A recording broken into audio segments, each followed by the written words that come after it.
Law of evidence को समझने के लिए सबसे इम्पॉर्टेंट जो वर्ड है वो है फैक्ट।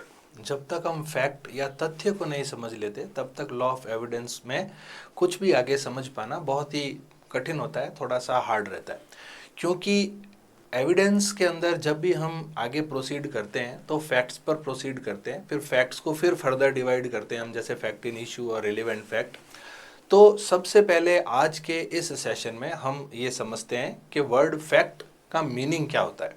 वर्ड फैक्ट या तथ्य की जो डेफिनेशन बेयर एक्ट के अंदर मिलती है, उस डेफिनेशन को पढ़ने से पहले या समझने से पहले हम उन जूरिस्ट और उन न्यायविदों की डेफिनेशन पर थोड़ा ध्यान देते हैं, जिससे हमें उस डेफिनेशन को समझने में थोड़ी और आसानी मिलेगी।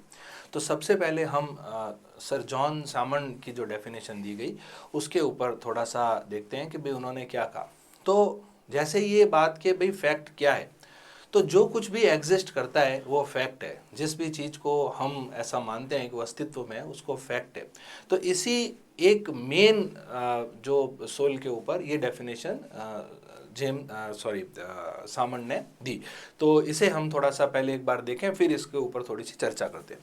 तो जॉन सामंड ने कहा कि a fact is any event और circumstance which has actually occurred और एग्जिस्ट। तो ये कोई ऐसा इवेंट है या ये कोई ऐसी परिस्थिति है जो या तो वास्तव में हुई है या जो अभी अस्तित्व में है। तो जैसा मैंने कहा कि फैक्ट का मतलब हम निकालेंगे कि जो कुछ भी अस्तित्व में है उसे हम फैक्ट मानेंगे। तो इसी पर ये डेफिनेशन आई। तो सबसे पहले इस डेफिनेशन से हमें ये पता चला कि फैक्ट वो है जो एग्जिस्ट करता है या जो कभी हुआ है, उसे हम कहेंगे फैक्ट। ये एक इनिशियल डेफिनेशन है। जैसे जैसे हम इस डेफिनेशन को आगे बढ़ाएंगे वैसे वैसे ये और भी क्लियर होती जाएगी। इसके बाद हम जेम्स स्टीफन की डेफिनेशन को लेते हैं। जेम्स स्टीफन वही हैं जिन्होंने एविडेंस एक्ट को ड्राफ्ट किया था। जो ओरिजिनल जब एविडेंस एक्ट लिखा गया तो उसके अंदर जो मेन ड्राफ्ट करने वाले थे वो सर जेम्स स्टीफन थे। तो उन्होंने भी एक डेफिनेशन दी जो कि इस डेफिनेशन में जो बेयर एक्ट के अंदर मिलती है उससे काफ़ी जुड़ी हुई है और उसी से इस डेफिनेशन को बनाया गया, ऐसा आप कह सकते हैं। तो एक बार हम देखते हैं कि सर जेम्स स्टीफन ने क्या कहा। तो a fact includes everything capable of being perceived by the senses and any mental condition। तो स्टीफन के अनुसार फैक्ट के अंदर वे सभी चीज़ें आती है जो हम अपने जो सेंसेस हैं, जो हमारे इंद्रियां हैं, उनसे उनको ग्रहण कर सकते हैं, और इसके अंदर सभी प्रकार की मेंटल कंडीशंस भी आती है। तो ये दो डेफिनेशन मिला करके अगर हम देखेंगे तो हमें पता चलेगा कि भाई जो कुछ एग्जिस्ट करता है या जो कुछ हुआ है वो फैक्ट है। इसके अंदर वो सारी चीज़ें आती है जिसे हमारी इंद्रियां या हमारे सेंसेस परसीव कर सकते हैं। इसके अंदर वे सारी मेंटल कंडीशंस भी आती हैं। तो कुल मिला करके ये एक मोटा मोटी डेफिनेशन हमारे सामने आती है। इसके बाद एक और जूरिस्ट हैं जिनकी डेफिनेशन से फैक्ट के बारे में जानना और भी ज़्यादा क्लियर हो जाएगा। एक जूरिस्ट हुए बेंथम, और बेंथम ने जो डेफिनेशन दी उससे फैक्ट को समझना बहुत आसान और इजी हो जाएगा। तो इसको थोड़ा सा हम समझते हैं। तो बेंथम ने ये कहा कि फैक्ट्स हमेशा एविडेंस के रिलेशन में हम समझें, और उसके अंदर facts are objects about which evidence is given. Facts वो हैं जिनके बारे में साक्ष्य दिया जाता है। अब इसके अंदर उन्होंने फैक्ट की कैटेगरी को दो पार्ट के अंदर रखा। उन्होंने कहा दो तरह के फैक्ट्स होते हैं। According to Bentham there are two types of facts. कौन कौन से होते हैं? एक होता है फिजिकल फैक्ट और एक होता है साइकोलॉजिकल फैक्ट। तो बेंथम ने ये कहा फैक्ट्स एविडेंस में दिए जा सकते हैं, और जो फैक्ट्स होते हैं वो दो कैटेगरी के होते हैं। एक होते हैं फिजिकल फैक्ट्स और एक होते हैं साइकोलॉजिकल फैक्ट्स। तो अब हम पहले ये समझते हैं कि फिजिकल फैक्ट्स क्या है और साइकोलॉजिकल फैक्ट्स क्या है। तो फिजिकल फैक्ट्स को एक्सटर्नल फैक्ट्स भी कहा जाता है। अब एक्सटर्नल फैक्ट्स के अंदर वो सभी चीज़ें आती है जिनको हम देख सकते हैं, जिनको हम सुन सकते हैं। जैसे डेफिनेशन, बेयर एक्ट के डेफिनेशन के अंदर जो हम फर्स्ट पार्ट पढ़ते हैं फैक्ट का, वो सभी एक्सटर्नल फैक्ट्स या फिजिकल फैक्ट्स के बारे में बात करता है। तो थोड़ा सा देखें। Physical facts also known as external facts, also known as external facts. और जो डेफिनेशन का पार्ट फर्स्ट है, जो डेफिनेशन पार्ट फर्स्ट है, वो इन्हीं सब फैक्ट्स के एग्जाम्पल्स के अंदर आते हैं। फिजिकल फैक्ट्स के अंदर सारी ऑब्जर्वेबल रियलिटीज है, जिनको हम देख सकते हैं, जिनको हम सुन सकते हैं, जिनको हम ऑब्जर्व कर सकते हैं, वो सभी जो आएंगे वो सभी इन एक्सटर्नल फैक्ट्स के अंदर या फिजिकल फैक्ट्स के अंदर आते हैं। जैसे ए ने देखा कि बी सी को मार रहा है ना, तो ये सब उसने देखा, तो ये सब इसके अंदर आएंगे। External facts are those facts which are capable of being perceived through senses like to see, to hear. तो वो सारी चीज़ें जिनको हम सुन सकते हैं, जिनको हम देख सकते हैं, जिनको हम इस तरीके से महसूस कर सकते हैं, तो इन सभी को हम फिजिकल फैक्ट की कैटेगरी के अंदर रखते हैं। अब हम देखते हैं इसके अंदर कि भाई ये साइकोलॉजिकल फैक्ट्स क्या होते हैं। अब जो साइकोलॉजिकल फैक्ट्स होते हैं उनको इंटरनल फैक्ट्स भी कहा जाता है। तो psychological facts are also known as internal facts, और ये आपको मिलेंगे जो डेफिनेशन पार्ट है फैक्ट का उसके सेकंड पैरा के अंदर। तो बीएसए के अंदर और एविडेंस एक्ट के अंदर अलग अलग जगह पर जब हम पढ़े तो 2F ऑफ बीएसए उसका जो सेकंड पार्ट है वो साइकोलॉजिकल फैक्ट्स या इंटरनल फैक्ट्स के बारे में बात करता है। तो साइकोलॉजिकल फैक्ट्स कौन से होंगे? जो internal states of mind, internal state of mind है, जिसके अंदर कि दिमाग में क्या चल रहा है उसके जो फैक्ट्स आते हैं उन सबको हम मानते हैं। जैसे इंटेंशन, तो इंटेंशन दिखाई नहीं देता है, इंटेंशन जो होता है उसको आप इस तरीके से इंटरनल स्टेट ऑफ माइंड समझ सकते हैं। तो इसलिए ये सारे जो इंटेंशन, मोटिव, ये जितने भी फैक्ट्स होते हैं ये सारे फैक्ट्स आपको काउंट करने चाहिए साइकोलॉजिकल फैक्ट के पार्ट के अंदर। तो psychological facts internal states of mind है। इसके अंदर जैसे A intended to kill B, है ना। Psychological facts are mental conditions of which person is conscious. तो वो सारी मेंटल कंडीशन जिसके बारे में पता चलता हो उसे हम इंटरनल फैक्ट्स के अंदर लेते हैं या साइकोलॉजिकल फैक्ट्स के अंदर लेते हैं। तो यहाँ से हमें बेंथम की डेफिनेशन से दो इंपॉर्टेंट बातें पता चली कि फैक्ट्स एविडेंस के लिए दिए जा सकते हैं, और ये फैक्ट्स दो तरीके के हो सकते हैं। एक हो सकता है फिजिकल फैक्ट और एक हो सकता है साइकोलॉजिकल फैक्ट। फिजिकल फैक्ट्स को हम एक्सटर्नल फैक्ट्स भी बोलते हैं, जिनको हम देख सकते हैं, सुन सकते हैं, और साइकोलॉजिकल फैक्ट्स को हम इंटरनल फैक्ट बोलते हैं, जिनको हम देख सुन तो नहीं सकते लेकिन वो ऐसी मेंटल कंडीशन है जिसके बारे में हमें पता चलता है। अब हम चलते हैं इसकी उस डेफिनेशन के ऊपर जो कि बेयर एक्ट प्रोवाइड करवाता है। तो बेयर एक्ट में क्योंकि हम साथ साथ में ही दोनों को कंपेरेटिव ही पढ़ रहे हैं, तो इसलिए हम ये देखते हैं कि भाई इंडियन एविडेंस एक्ट में फैक्ट की डेफिनेशन कहाँ है और भारतीय साक्ष्य अधिनियम या बीएसए में इसकी डेफिनेशन कहाँ है। तो आईईए इंडियन एविडेंस एक्ट के सेक्शन 3 में इसकी डेफिनेशन मिलती है और भारतीय साक्ष्य अधिनियम के सेक्शन 2F के अंदर इसकी डेफिनेशन मिलती है। अब ये दो पार्ट के अंदर है, आप बेयर एक्ट के साथ में इसको देख सकते हैं। तो इसका जो फर्स्ट पार्ट है वो मैंने आपको पहले बताया, ये फिजिकल फैक्ट्स के बारे में बात करता है। तो एनीथिंग, स्टेट ऑफ थिंग और relation of things capable of being perceived by the senses.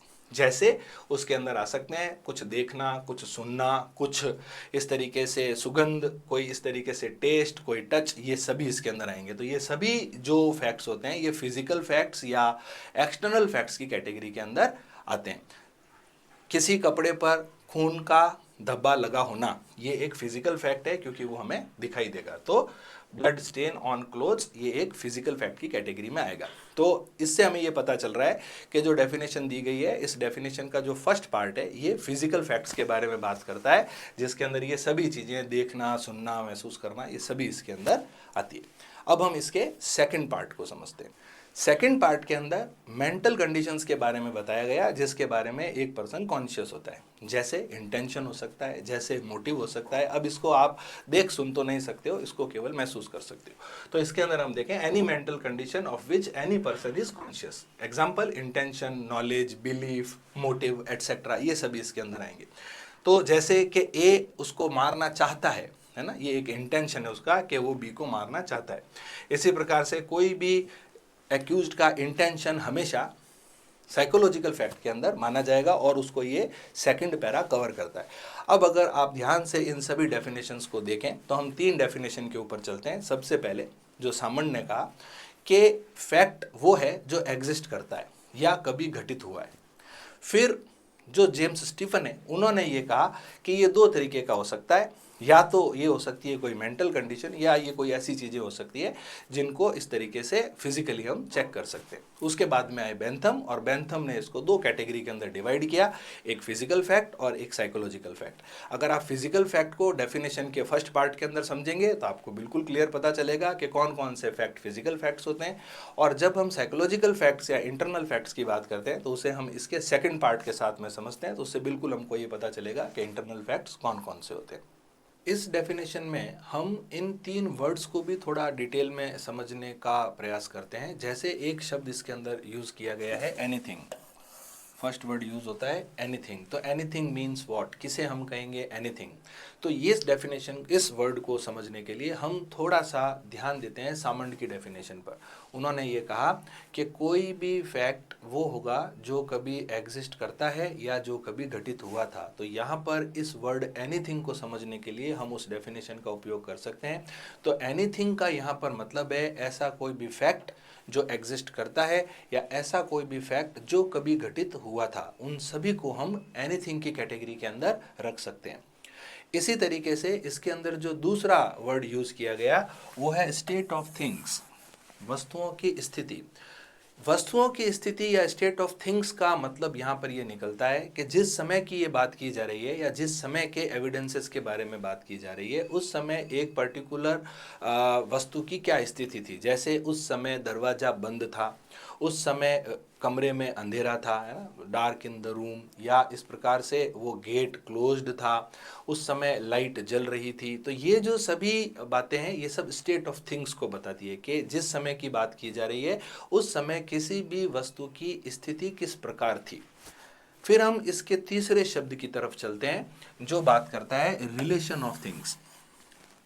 Relation of things एक बड़ा पार्ट है जिसके अंदर बहुत सारी कैटेगरीज को हम ले सकते हैं। अब ये रिलेशन पोजीशन वाइज हो सकता है, ये रिलेशन पोजीशन वाइज हो सकता है। तो कुछ एक एग्जांपल से मैं आपको समझाने की कोशिश करता हूँ। तो जैसे सबसे पहले हम देखें कि रिलेशन ऑफ थिंग्स को पोजीशन या पोजीशन के हिसाब से पहले देखते हैं। तो भाई ये बात है कि ए को धक्का किसने दिया, ए को धक्का किसने दिया। अब यहाँ पर एक बात बताई जाती है कि ये तो नहीं पता चल रहा है कि ए को धक्का किसने दिया, लेकिन उस समय जो बी था वो ए से पीछे खड़ा था, तो ए के जस्ट पीछे बी खड़ा था। तो ये जो उसकी पोजीशन है ये यहाँ पर उसका रिलेशन ऑफ थिंग्स को बताती है कि भाई ए के जस्ट पीछे जो है वो बी खड़ा था। इसी प्रकार से कि बी के हाथ में चाकू था, तो बी के हाथ में चाकू होना ये पोजीशन का रिलेशन बताता है कि चाकू किसके पास था। तो चाकू उस समय बी के पास था या चाकू उस समय ए के पास था। तो ये जो पोजीशन से रिलेटेड रिलेशन होते हैं उसको ये बताता है। तो आप इस बात को जैसे जैसे हम आगे फैक्ट्स को डील करेंगे वैसे वैसे ये रिलेशन ऑफ थिंग्स आपको और भी अच्छे से पता चलेगा। तो रिलेशन अलग अलग बातों के बारे में हो सकता है, ये पोजीशन वाइज हो सकता है, ये पोजीशन वाइज हो सकता है, ये ओनरशिप के लिए हो सकता है, तो ये अलग अलग, ये कॉज के लिए हो सकता है। तो वो अलग अलग जब हम फैक्ट्स को डिटरमाइन करेंगे तब उसके अंदर इस बात को हम देखते हैं। तो आपको ये बात जरूर समझ लेनी चाहिए कि इन तीन वर्ड्स का क्या मतलब निकलता है, एनीथिंग, स्टेट ऑफ थिंग और रिलेशन ऑफ थिंग्स। तो मैं ऐसा समझता हूँ कि फैक्ट के इस सेशन के अंदर आपको डेफिनेशन ऑफ फैक्ट अच्छे से पता चली होगी कि फैक्ट क्या होते हैं और फैक्ट किस किस कैटेगरी के होते हैं, और जब हम इन कैटेगरीज को बेरेक के अंदर दी गई डेफिनेशन के ऊपर लगाते हैं तो वो किस प्रकार से अप्लाई होता है।